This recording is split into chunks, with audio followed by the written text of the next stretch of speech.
বাংলায় একটা কথা আছে, ঘরের শত্রু বিভীষণ।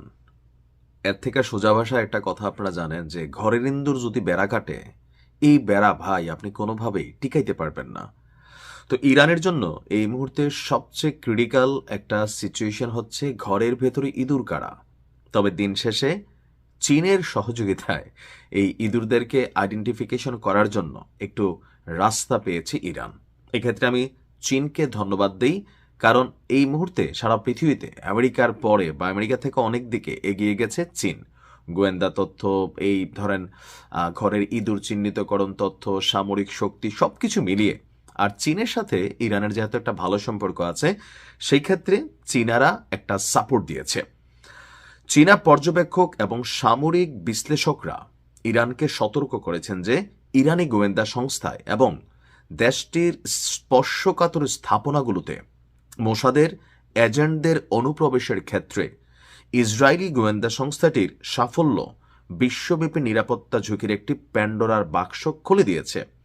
বেইজিং বিশ্বাস করে ইরানে ইসরায়েলের এজেন্ট স্থাপন এবং ভেতর থেকে দেশটির বিমান প্রতিরক্ষা, রাডার সিস্টেম নিষ্ক্রিয় করার ক্ষমতা গোয়েন্দা যুদ্ধের একটি নতুন ধরনকে সামনে নিয়ে এসেছে। অর্থাৎ গত বছর যেই ঘটনাটা ঘটল, এর বিরুদ্ধে ইরানকে সতর্কতা অবলম্বন এবং ইরানের জাতীয় নিরাপত্তা ব্যবস্থাকে শক্তিশালী করা জরুরি হয়ে পড়েছে।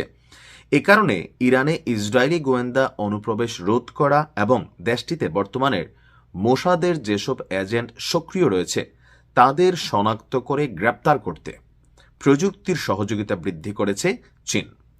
প্রকাশিত এক প্রতিবেদনে বলা হয়েছে, ইরানের সরকারি ডেটাবেস এবং সফটওয়্যারে যে সিভিল রেজিস্ট্রি এবং পাসপোর্ট ডেটা অন্তর্ভুক্ত ছিল তাতে ইসরায়েলি এজেন্টরা কিভাবে ঢুকতে পেরেছে তা তদন্ত করতে চীন এবং রাশিয়া ইরানকে সহযোগিতা করছে।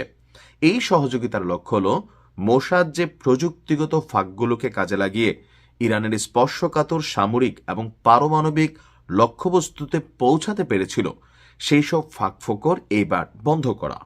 এছাড়া ইরানের প্রতিরক্ষা গোয়েন্দা সক্ষমতা বাড়ানোর প্রতিও সমর্থন দিচ্ছে চীন। ইরানের চীনা নজরদারি উপগ্রহ সরবরাহের মাধ্যমে ইসরায়েলি গোয়েন্দা অনুপ্রবেশ রোধ করার জন্য ইরানের সক্ষমতা বাড়াতে বেশ কিছু সাপোর্ট করে বসেছে চীন। ইরান তার দূরবর্তী পর্যবেক্ষণ এবং গোয়েন্দা তথ্য সংগ্রহের সক্ষমতা বাড়াতে চেংগুয়াংয়ের মতন শীর্ষস্থানীয় চীনা কোম্পানিগুলোর কাছ থেকে উন্নত প্রযুক্তি এবং সাহায্য পাচ্ছে, যাতে এর মাধ্যমে তারা ইসরায়েলি গতিবিধি বা মার্কিন যুক্তরাষ্ট্রের গতিবিধি আরও সঠিকভাবে ট্র্যাক করতে পারে। মার্কিন এবং পশ্চিমা জিপিএস সিস্টেমের উপর নির্ভরতা কমাতে এবং এর বিকল্প হিসাবে বেইডু নামে পরিচিত চীনা নেভিগেশন সিস্টেমে নিজেদের জিপিএস সিস্টেমকে রূপান্তরের পরিকল্পনা নিয়েছে ইরান। এই পদক্ষেপের লক্ষ্য হল পশ্চিমা প্রযুক্তির উপর নির্ভরতা কমানো, কারণ পশ্চিমা প্রযুক্তি সবসময় হ্যাকিং বা ব্যাঘাতের ঝুঁকিতে থাকে। এর আগে ফাঁস হওয়া একটি প্রতিবেদন বলছে, ইরানের প্রতিরোধ সক্ষমতা জোরদারে সামরিক সহযোগিতা করবে চীন। এই লক্ষ্যে দেশটির ব্যালিস্টিক ক্ষেপণাস্ত্র অস্ত্রাগার পুনর্নির্মাণ এবং ইসরায়েলি অভিযানের পর কঠিন জ্বালানি উপাদান ও নির্দেশিকা ব্যবস্থা সরবরাহে সহায়তার জন্য ইরানের সাথে একটি চুক্তি করছে বেইজিং। অর্থাৎ ভিডিওটা অনেক লম্বা হয়ে যাবে, আমি পুরো প্রতিবেদন পড়তে গেলে শর্টকাটে যতটুকু আপনাদেরকে বোঝাতে পেরেছি সেটা হচ্ছে যে ইরানের বিশ্ব এখন কিন্তু প্রযুক্তির ফাঁকফোকরে চলে। এই যে ধরেন বাংলাদেশের জামাত আমিরের এক্স হ্যান্ডেল হ্যাক কইরা কি একটা অস্থির ঘটনা ঘটাই দিল, তো তার মানে বুঝতে পারছেন যে প্রযুক্তি যদি মিসলিডিং হয়ে যায় কোথাকার পানি কোথায় গড়ায়। তো সেই ক্ষেত্রে ইরানের যে দুর্বলতাগুলো আছে সেগুলোকে সাপোর্ট করতেছে চীন, আর চীনকে এই জন্য আমি আন্তরিক ধন্যবাদ দিই। ভালো থাকবেন।